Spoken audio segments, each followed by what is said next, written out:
He joins us with an exclusive look at his encounters with North America's wild man of the woods. I was probably 18 before I started talking about Bigfoot, and I'd never heard or saw anything like that again. And nobody I knew growing up there had heard or seen of anything like this. There were, again, TV shows and stuff would come out, and I was like, I think that's what I saw.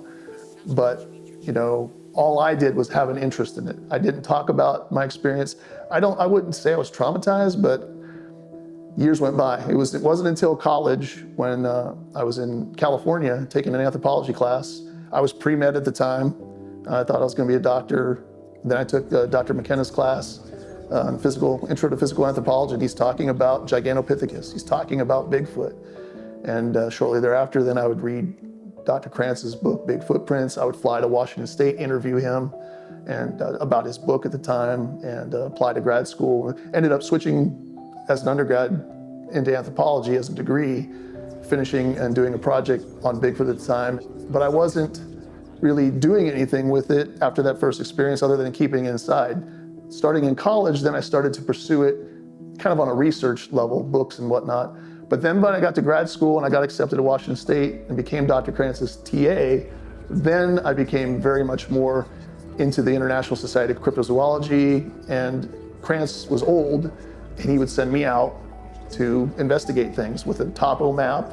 We didn't have GPS, and there was no cell phones, so I had my kit, and while I was his student, I would have my second encounter in the Blues Mountains down in the Lewiston-Clarkston area, just outside of there.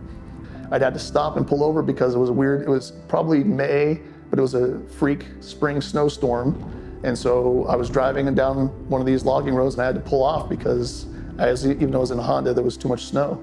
So I set up camp and I was about 3.5 miles from where I was supposed to be heading to look at a place where somebody had allegedly shot one and it had twisted some trees down. So I was on my way to this location. I ended up camping, and about 3 in the morning, in the dead of a sleep, I sat up, And again, the heckles on my neck were up.